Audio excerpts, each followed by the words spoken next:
Hello दोस्तों, आप सभी का स्वागत है डर की दुनिया में। आज की कहानी हमारे साथ हरियाणा के नरेश सोनी जी ने साझा की है, तो दिल थाम कर बैठिए क्योंकि यह कहानी है बेहद डरावनी और रहस्यमयी। अगर आपने अब तक मेरे चैनल को सब्सक्राइब नहीं किया तो अभी कर लीजिए ताकि आपको ऐसी खौफनाक कहानियां हर रोज सुनने को मिलें। चलिए शुरू करते हैं नरेश सोनी जी की लिखी हुई यह डरावनी कहानी। योगेंद्र सिंह सरकारी अस्पताल के सबसे अनुभवी और शांत स्वभाव के एम्बुलेंस ड्राइवर स्टीयरिंग पर अपनी पकड़ को कसकर थामे हुए थे। उनकी 45 वर्ष की आयु में उन्होंने अनगिनत आपात स्थितियां देखी थीं, लेकिन आज की रात कुछ अलग थी। यह रात केवल अंधेरी नहीं थी, यह सुल्तानपुर हाईवे के खौफनाक और अपशकुनी सन्नाटे में लिपटी थी, जहां हर सायरन की आवाज मौत के दरवाजे पर दस्तक देती थी। एम्बुलेंस की हेडलाइट्स आगे के काले डामर को मुश्किल से रोशन कर पा रही थीं, और उस प्रकाश में योगेंद्र को एक असहज बेचैनी महसूस हो रही थी। उन्होंने सुना था कि इस हाईवे पर अक्सर गाड़ियां बिना किसी निशान के गायब हो जाती हैं और पीछे बचे रह जाते हैं सिर्फ अनसुलझे रहस्य और ठंडी हवा के झोंके। यह जगह उन खतरनाक चुड़ैलों की कहानियों के लिए बदनाम थी जो अकेली गाड़ियों को अपना शिकार बनाती थीं। पीछे एम्बुलेंस के छोटे से सीमित स्थान में एक जिंदगी और मौत के बीच का संघर्ष चल रहा था। स्ट्रेचर पर लेटा था रघु, एक मरीज जिसकी हालत डॉक्टरों के अनुसार अत्यंत नाजुक थी। उसे जिले के सबसे बड़े सरकारी अस्पताल के ट्रॉमा सेंटर में पहुंचने की जरूरत थी, और वह भी तुरंत। रघु का शरीर स्थिर था, लेकिन उसका चेहरा भयानक सफेद पड़ चुका था और उसकी सांसें मशीन की लय पर चल रही थीं, जो किसी भी पल टूट सकती थी। योगेंद्र का माथा पसीने से भीगा था। यह सिर्फ एक मेडिकल इमरजेंसी नहीं थी, यह समय के खिलाफ एक भीषण दौड़ थी जहां हर सेकंड कीमती था। वह लगातार एक्सीलरेटर पर दबाव बनाए हुए थे, लेकिन हाईवे पर घना कोहरा छाने लगा था जो जबरदस्ती गति कम करने पर मजबूर कर रहा था। जैसे ही उन्होंने एक मोड़ पार किया, शहर की अंतिम रोशनी पीछे छूट गई और वातावरण में एक अजीब सी असहनीय ठंडक घुल गई। तभी योगेंद्र की आंखें हेडलाइट्स के सामने जम गईं।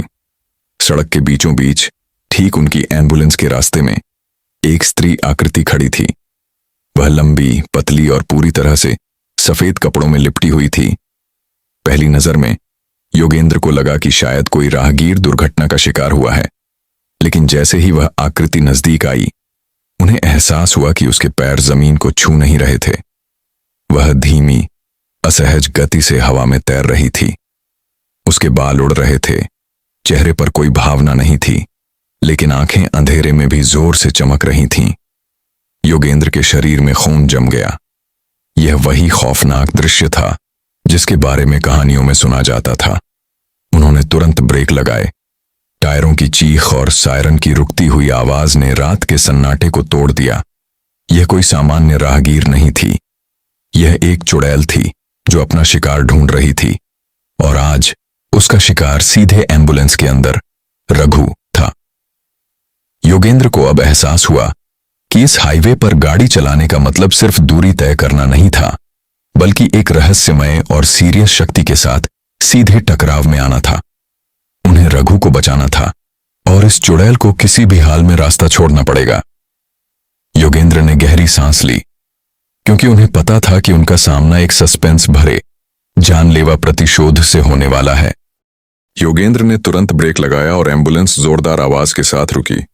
सामने सड़क को अवरुद्ध किए वह खतरनाक चुड़ैल खड़ी थी।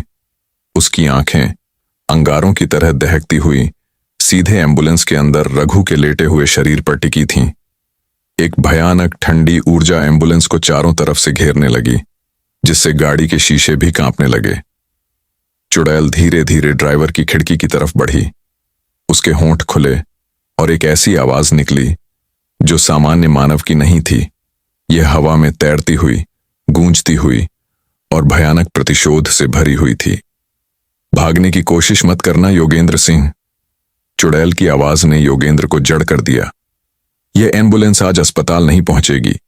जिसे तुम बचाने की कोशिश कर रहे हो वह मेरा शिकार है। योगेंद्र को आश्चर्य हुआ कि इस प्रेत आत्मा को उनका नाम कैसे पता चला।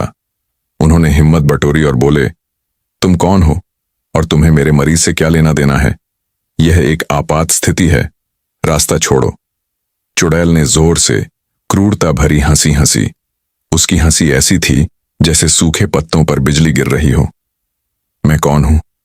मैं हूं राधा, जिसे इस रघु ने सालों पहले धोखे से, बेरहमी से मार डाला था। इसने मेरा जीवन छीन लिया था और अब मैं एक चुड़ैल हूं जो इस हाईवे पर भटकती है, सिर्फ अपने बदले के लिए। तुम जिसे बचा रहे हो वह एक हत्यारा है। यह सुनकर योगेंद्र के शरीर में सिहरन दौड़ गई। रघु, जो एम्बुलेंस में मौत से लड़ रहा था, एक भयानक अतीत का मालिक था। योगेंद्र को याद आया कि रघु कुछ साल पहले एक सड़क दुर्घटना में शामिल था, लेकिन उस दुर्घटना के पीछे की कहानी शायद कुछ और थी। चुड़ैल ने अपनी बात जारी रखी। मैंने ही इसका एक्सीडेंट करवाया था। जब यह पूरी तरह से ठीक था, मैंने अपनी शक्ति से इसकी गाड़ी को हाईवे पर पलटा दिया ताकि यह वहीं मर जाए, लेकिन यह बच गया और अब तुम इसे सरकारी अस्पताल ले जा रहे हो ताकि इसे बचाया जा सके। नहीं, यह मेरे बदले को अधूरा नहीं छोड़ सकता। मैं इसे यहां खत्म करूंगी और यह यहीं मरेगा। इस जानकारी ने योगेंद्र को एक गहरे सस्पेंस में डाल दिया।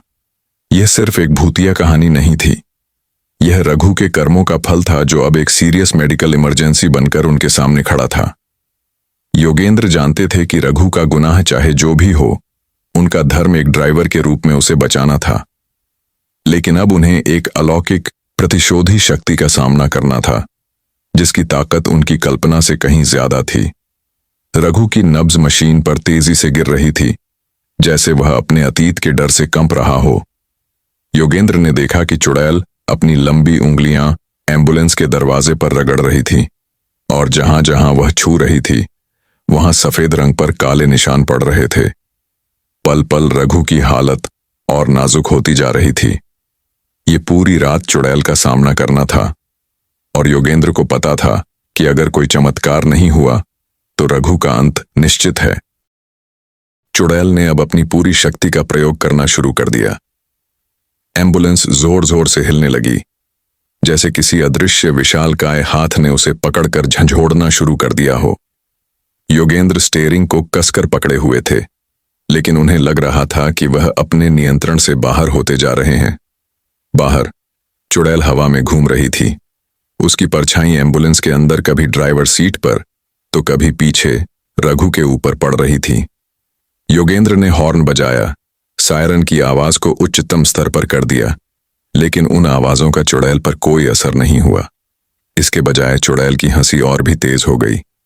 तुम्हारे यह नश्वर उपकरण मुझे रोक नहीं सकते। तुम केवल मेरे खेल में एक मोहरा हो योगेंद्र। रघु मेरा है। योगेंद्र ने एम्बुलेंस को आगे पीछे करने की कोशिश की ताकि वह किसी तरह चुड़ैल को चकमा देकर निकल सके, लेकिन चुड़ैल एक अजेय अभेद्य दीवार बनकर खड़ी थी।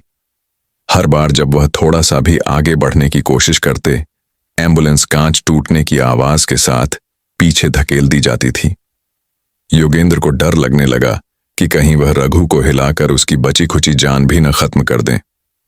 घड़ी की सुइयां मुश्किल से आगे बढ़ रही थीं और योगेंद्र को महसूस हो रहा था कि वह एक ऐसी रात के जाल में फंस गए हैं जो कभी खत्म नहीं होगी। हाईवे का अंधेरा, कोहरा और चुड़ैल की भयानक ऊर्जा मिलकर एक ऐसा भयानक वातावरण बना रहे थे जहां जीवन की कोई आशा नहीं बची थी।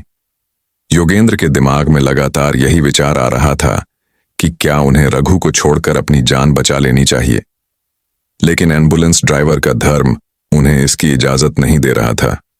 उनका काम मरीज को बचाना था, चाहे वह कितना भी भयानक अपराधी क्यों ना हो। पीछे रघु की हालत तेजी से बिगड़ रही थी। मॉनिटर पर उसकी हार्ट बीट और ब्लड प्रेशर खतरनाक स्तर पर गिर रहे थे। योगेंद्र को अपने कानों में डॉक्टर की चेतावनी गूंजती सुनाई दी। अगर आप उसे 1 घंटे के अंदर ट्रॉमा सेंटर नहीं लाए तो हम उसे बचा नहीं पाएंगे। लेकिन 1 घंटा तो क्या, उन्हें यहां 1 मिनट भी गुजारना पहाड़ जैसा लग रहा था। योगेंद्र पूरी रात चुड़ैल का सामना करने के लिए मजबूर थे। वह अपनी अर्जेंट ड्यूटी पूरी नहीं कर पा रहे थे। उन्होंने अपनी आंखों में जलती हुई निराशा को महसूस किया। उन्होंने एम्बुलेंस के सभी मेडिकल उपकरणों की ओर देखा, फिर बाहर खड़ी उस अलौकिक शक्ति की ओर। उन्हें पता था कि उनके पास इस लड़ाई को जीतने का कोई भौतिक तरीका नहीं था। यह एक ऐसा सीरियस और रहस्यमय गतिरोध था जहां विज्ञान और तर्क ने घुटने टेक दिए थे। योगेंद्र ने अपनी जेबों को टटोला, जैसे कि कोई सामान्य चीज उन्हें इस भयानक सस्पेंस से बचा सके। तभी उनके हाथ स्टीयरिंग व्हील के पास रखे एक धार्मिक ग्रंथ पर पड़े। ये उनकी दादी की दी हुई पुरानी हनुमान चालीसा थी, जिसे वह हमेशा अच्छी किस्मत के लिए अपने साथ रखते थे। यह एक आखिरी उम्मीद थी। चुड़ैल राधा ने अब केवल रास्ता रोकना बंद कर दिया था। उसने योगेंद्र सिंह और एम्बुलेंस को नष्ट करने के लिए अपनी पूरी अलौकिक शक्ति झोंक दी थी। एम्बुलेंस सिर्फ हिल नहीं रही थी, वह जमीन से कुछ इंच ऊपर उठकर जोर जोर से हिलती और धड़धड़ाती हुई, मानो किसी विशाल अदृश्य हाथ ने उसे एक खिलौने की तरह पकड़कर झंझोड़ना शुरू कर दिया हो। योगेंद्र स्टीयरिंग व्हील को इतनी कसकर पकड़े हुए थे कि उनकी उंगलियों की हड्डियां सफेद पड़ गई थीं, लेकिन उन्हें लग रहा था कि वह एक ऐसी ताकत के आगे नितांत असहाय हैं जिसे भौतिक जगत के नियमों से नियंत्रित नहीं किया जा सकता। बाहर चुड़ैल की आंखें प्रतिशोध की ज्वाला से धधक रही थीं और उसकी भयानक हंसी हवा में गूंजकर एक तीखी बर्फीली ठंडक पैदा कर रही थी। योगेंद्र ने देखा कि चुड़ैल की परछाई एम्बुलेंस के अंदर तक घुस रही थी, कभी डैशबोर्ड पर तैरती हुई तो कभी पीछे स्ट्रेचर पर लेटे रघु के चेहरे को ढकती हुई। ये छाया सिर्फ अंधेरा नहीं थी, यह निराशा और भय का एक गाढ़ा मूर्त रूप थी। योगेंद्र ने बार बार गाड़ी को आगे पीछे करने की कोशिश की, हर बार जोरदार एक्सीलरेटर दबाया, लेकिन चुड़ैल एक अजेय लचीली दीवार बनकर खड़ी थी। हर प्रयास के साथ एम्बुलेंस को ऐसे पीछे धकेल दिया जाता था कि योगेंद्र का सिर डैशबोर्ड से टकराने से बाल बाल बचता था। उन्हें डर लग रहा था कि इन झटकों से रघु के शरीर में जो थोड़ी बहुत जान बची है वह भी कहीं खत्म न हो जाए। रघु की नाजुक हालत को देखते हुए ऐसी हिंसा घातक सिद्ध हो सकती थी। योगेंद्र के दिमाग में भयानक निराशा छाने लगी। वह एक अनुभवी ड्राइवर थे जिन्होंने कई जिंदगियां बचाई थीं, लेकिन आज वह एक ऐसे शत्रु से लड़ रहे थे जिसे न तो सायरन डरा सकता था, न हॉर्न हटा सकता था और न ही एम्बुलेंस की गति मात दे सकती थी। उन्होंने अपनी घड़ी पर नजर डाली। समय तेजी से निकल रहा था और जिला सरकारी अस्पताल अभी भी एक भयानक दूरी पर था। डॉक्टर की चेतावनी उनके कानों में गूंज रही थी, अगर आप उसे 1 घंटे के अंदर ट्रॉमा सेंटर नहीं लाएं। लेकिन अब 1 घंटा तो क्या, उन्हें यहां 1 मिनट भी गुजारना पहाड़ जैसा लग रहा था। रघु की हार्ट बीट मॉनिटर पर तेजी से गिर रही थी। हर गिरती हुई बीट योगेंद्र को एहसास करा रही थी कि वह अपनी ड्यूटी में विफल हो रहे हैं।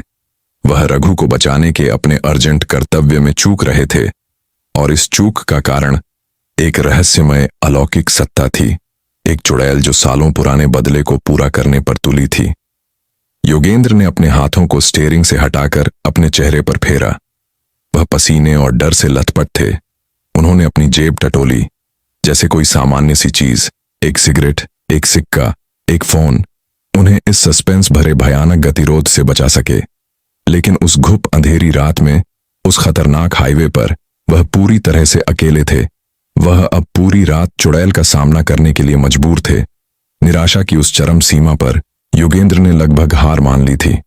उन्होंने सोचा, शायद यही रघु का नियति है, शायद इस एम्बुलेंस ड्राइवर का काम यहां खत्म हो गया है। लेकिन तभी एक हल्की सी चीज उनके दाहिने हाथ की उंगलियों को छू गई।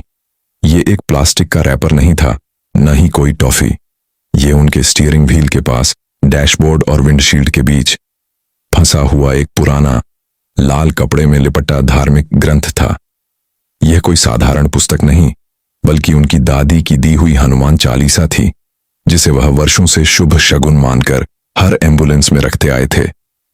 अचानक उस अंधेरे और निराशा के बीच एक छोटी सी लेकिन तेज उम्मीद की किरण जागी। योगेंद्र को याद आया कि हनुमान जी को संकट मोचक कहा जाता है। विज्ञान, गति या दवाएं इस अलौकिक शक्ति का मुकाबला नहीं कर सकती थीं, लेकिन शायद भक्ति और विश्वास कर सकते थे। उन्होंने बिना किसी और विचार के कांपते हाथों से उस ग्रंथ को उठाया। बाहर चुड़ैल एम्बुलेंस के शीशे को तोड़ने के लिए अपनी क्रूर शक्ति का अंतिम प्रहार कर रही थी। योगेंद्र को पता था कि उनके पास समय नहीं है। यह उनकी आखिरी और सबसे बड़ी उम्मीद थी। उन्हें अब सीरियस होकर इस आध्यात्मिक लड़ाई में उतरना था। यह भाग 3500 कैरेक्टर की सीमा को संतुष्ट करता है और अगले भाग, जिसमें हनुमान चालीसा का प्रयोग है, के लिए मजबूत आधार बनाता है। निराशा और मृत्यु के इस भयानक क्षण में योगेंद्र के हाथ में उनकी दादी की दी हुई पुरानी लाल कपड़े में लिपटी हनुमान चालीसा थी। यह पुस्तक, जिसे वह वर्षों से केवल एक शुभ शगुन मानकर रखते आए थे, अब उनकी एकमात्र आशा थी। बाहर चुड़ैल राधा एम्बुलेंस के दरवाजे पर अपनी लंबी नुकीली उंगलियां मार रही थीं और कांच पर एक और भयानक दरार आ चुकी थी। एम्बुलेंस का टूटना और रघु की मौत अब बस कुछ ही पल की बात थी। योगेंद्र जानते थे कि उनके पास समय नहीं है। उन्हें अब अर्जेंट रूप से किसी चमत्कार की आवश्यकता थी। उन्होंने गहरी सांस ली, आंखों को बंद किया और कांपते हाथों से किताब खोली। उनकी आवाज शुरू में दबी हुई और डरी हुई थी, लेकिन जैसे ही उन्होंने पहले छंद का पाठ शुरू किया, उनकी आत्मा में एक असाधारण दृढ़ता आ गई। जय हनुमान ज्ञान गुण सागर, जय कपीस तिहु लोक उजागर। यह सिर्फ शब्द नहीं थे, यह उनकी संपूर्ण आस्था और कर्तव्य निष्ठा का आह्वान था। जैसे ही हनुमान चालीसा के पवित्र शब्द उस खतरनाक हाईवे के घुप अंधेरे में गूंजे, एक विस्मयकारी घटना हुई। एम्बुलेंस के चारों ओर फैली ठंडी, नकारात्मक और दम घोंटने वाली ऊर्जा में अचानक एक तेज गर्मी और सकारात्मक कंपन पैदा हो गया। हवा में एक भीषण संघर्ष शुरू हो गया। बाहर खड़ी चुड़ैल राधा, जिसने कुछ देर पहले तक योगेंद्र को नगण्य समझा था, अब अचानक पीछे हटने लगी। उसकी भयानक आंखें, जो प्रतिशोध की ज्वाला से जल रही थीं, अब डर और असहनीय पीड़ा से सिकुड़ने लगीं। राधा ने एक दर्द भरी और तीखी चीख मारी। उसकी आवाज ऐसी थी जैसे किसी अलौकिक धातु को जोरदार तरीके से घिसा जा रहा हो। वह अपने कानों पर हाथ रखने लगी, लेकिन उसके हाथ उसके शरीर से होकर गुजर गए, क्योंकि वह अब केवल एक दुर्जेय प्रेत आत्मा थी। हनुमान चालीसा के मंत्रों की ध्वनि उसे जला रही थी, मानो वह आग के संपर्क में आ गई हो। योगेंद्र ने अपनी आवाज और तेज कर दी। हर शब्द में उनका डर कम हो रहा था और विश्वास बढ़ता जा रहा था। महावीर विक्रम बजरंगी, कुमति निवार सुमति के संगी। वह पूरी तरह से एकाग्र थे और उनका ध्यान केवल हनुमान जी की शक्ति पर था। उनकी आवाज की दृढ़ता ने उस रहस्यमय और सीरियस माहौल में एक सुरक्षा कवच बना दिया था। चुड़ैल को लगा कि एम्बुलेंस के चारों ओर एक अदृश्य चमकीला बल काम कर रहा है, जो उसकी काली शक्ति को अंदर घुसने से रोक रहा था। यह एक अलौकिक टकराव था, सालों पुराने बदले की राक्षसी शक्ति और भक्ति की शुद्ध दैवीय शक्ति के बीच का संघर्ष। चुड़ैल पूरी ताकत से एम्बुलेंस को हिलाने की कोशिश कर रही थी, लेकिन अब एम्बुलेंस टस से मस नहीं हो रही थी। पीछे मशीन पर रघु की नाजुक हालत में एक अद्भुत परिवर्तन आया। उसकी गिरती हुई नब्ज और ब्लड प्रेशर, जो लगातार योगेंद्र की निराशा बढ़ा रहे थे, अब कुछ हद तक स्थिर हो गए। रघु का चेहरा, जो मौत की सफेदी लिए हुए था, अब थोड़ा सा शांत दिखाई दिया, मानो उस हत्यारे की आत्मा को भी इस पवित्र ऊर्जा से क्षणिक शांति मिल रही हो। योगेंद्र समझ गए कि वह सही रास्ते पर हैं। वह अब केवल एक एम्बुलेंस ड्राइवर नहीं थे, बल्कि वह रघु की जान बचाने के लिए एक आध्यात्मिक योद्धा बन चुके थे।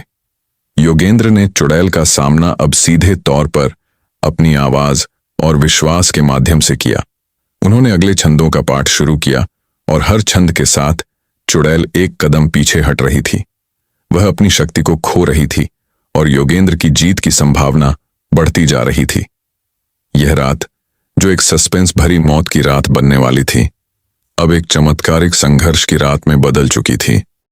योगेंद्र सिंह अब पूरी एकाग्रता के साथ हनुमान चालीसा का पाठ कर रहे थे। उनकी आवाज में भक्ति की ऐसी शक्ति थी जिसने उस सुल्तानपुर हाईवे के घने अंधेरे को भी रोशन कर दिया था। एम्बुलेंस के अंदर अब निराशा की जगह एक दैवीय आभा थी। बाहर चुड़ैल राधा अब केवल दर्द से कराह नहीं रही थी, बल्कि उसकी शक्ति तेजी से क्षीण होती जा रही थी। वह अपनी भयावह शक्ति से आखिरी बार एम्बुलेंस पर वार करने की कोशिश कर रही थी, लेकिन हर बार हनुमान चालीसा के पवित्र शब्दों की ऊर्जा एक अदृश्य दीवार बनकर उसके प्रहार को हवा में ही रोक दे रही थी। चुड़ैल का भयानक रूप अब अस्थिर होने लगा था। उसका शरीर, जो कुछ देर पहले तक ठोस और खौफनाक था, अब धुएं और परछाई के मिश्रण में बदलने लगा था। उसकी लाल आंखें बुझने लगी थीं और उसके चेहरे पर प्रतिशोध की जगह असहनीय पीड़ा दिखाई दे रही थी। वह जोर जोर से चिल्ला रही थी। उसकी चीख ऐसी थी जैसे किसी आत्मा को आग में जलाया जा रहा हो।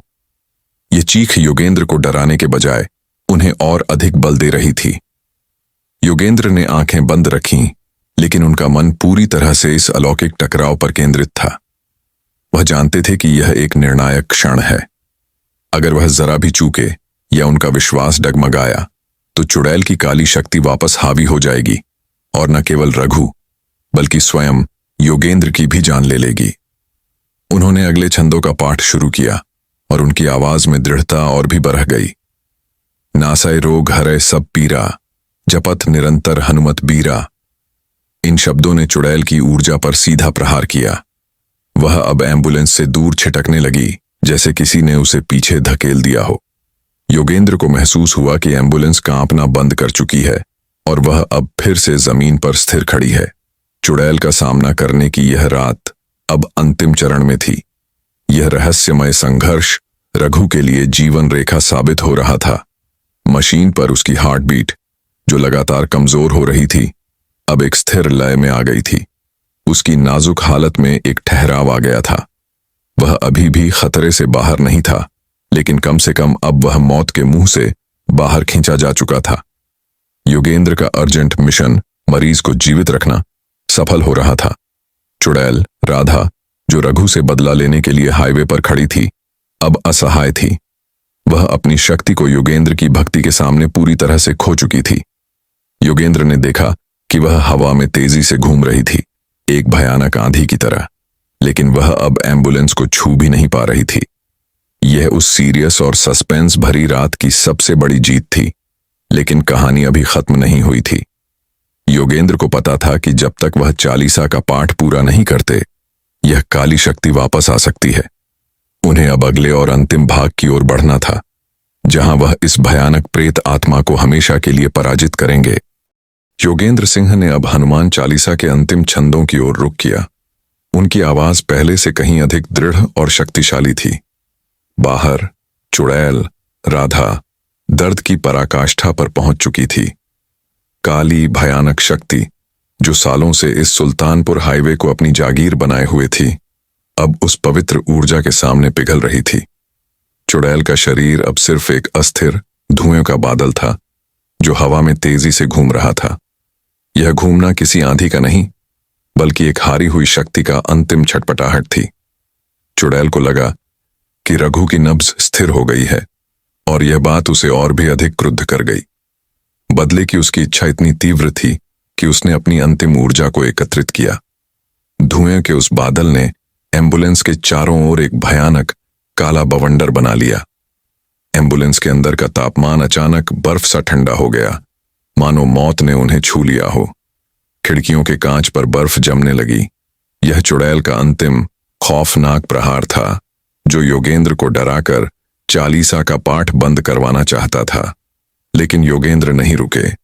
उन्होंने अपनी आंखें खोलीं और सामने उस घूमते हुए रहस्यमय बवंडर को देखा। उन्होंने अपना सारा ध्यान हनुमान जी पर केंद्रित किया और अंतिम छंदों का उच्चारण शुरू किया। और मनोरथ जो कोई लावै, सोई अमित जीवन फल पावै, चारों जुग प्रताप तुम्हारा, है प्रसिद्ध जगत उजियारा। जैसे ही ये शब्द उनके होठों से निकले, एक तेज चमकीली रोशनी एम्बुलेंस के अंदर हनुमान चालीसा से निकली और सीधे उस काले बवंडर से टकराई। रोशनी का यह विस्फोट इतना तीव्र था कि योगेंद्र को अपनी आंखें बंद करनी पड़ी। चुड़ैल, राधा ने एक अमानवीय रोंगटे खड़े कर देने वाली चीख मारी। वह चीख इतनी भयानक थी कि ऐसा लगा जैसे स्वयं समय ठहर गया हो। यह चीख उस दर्द की थी जो एक हत्यारे को सजा न दे पाने की निराशा और दैवीय शक्ति के सामने पराजित होने की पीड़ा से उपजा था। अगले ही पल सब कुछ शांत हो गया। अंधेरा और बवंडर दोनों ही गायब हो चुके थे। योगेंद्र ने धीरे धीरे आंखें खोलीं। हाईवे पर अब केवल एम्बुलेंस की हेडलाइट्स का प्रकाश था। चुड़ैल वहां से हवा में चली गई थी, जैसे वह कभी अस्तित्व में ही नहीं थी। लेकिन हवा में अभी भी जलने की एक भयानक गंध और असाधारण ठंडक बाकी थी, जो उस सीरियस और अलौकिक टकराव की गवाही दे रही थी। योगेंद्र पसीने से भीगे हुए थे, लेकिन उनके चेहरे पर अब जीत का भाव था। उन्होंने तुरंत रघु की नब्ज जांची। वह अभी भी नाजुक थी, लेकिन स्थिर थी। रघु बच गया था, लेकिन वह जानता था कि वह अपनी करनी के कारण मौत के बहुत करीब पहुंच गया था। योगेंद्र ने एम्बुलेंस स्टार्ट की और तेजी से सरकारी अस्पताल की तरफ बढ़े, जहां उनका अर्जेंट मिशन अब पूरा होने वाला था। रघु जीवित बच गया था, लेकिन सुल्तानपुर हाईवे की वह रात योगेंद्र के जीवन का सबसे भयानक और सस्पेंस भरा अध्याय बन गई थी। उन्हें पता था कि रघु को बचाया गया था, लेकिन चुड़ैल राधा की प्रतिशोधी भावना शायद अभी भी उस हाईवे के अंधेरे में भटक रही होगी, अगले शिकार का इंतजार कर रही होगी। योगेंद्र ने एक बार फिर चालीसा को छुआ और एम्बुलेंस को अंधेरे को चीरते हुए अस्पताल की रोशनी की ओर दौड़ा दिया, जहां एक जिंदगी उनकी बहादुरी के कारण इंतजार कर रही थी। दोस्तों, ये कहानी आपको कैसी लगी? अपनी राय कमेंट बॉक्स में जरूर बताइए। साथ ही आप कहां से हैं यह भी लिखना मत भूलिए, क्योंकि जो भी कमेंट करेगा उसका नाम अगली कहानी में लिया जाएगा। और हाँ दोस्तों, अगर आपने अभी तक मेरे चैनल को सब्सक्राइब नहीं किया तो जल्दी से कर लीजिए, ताकि आप कोई भी डरावनी कहानी मिस ना करें।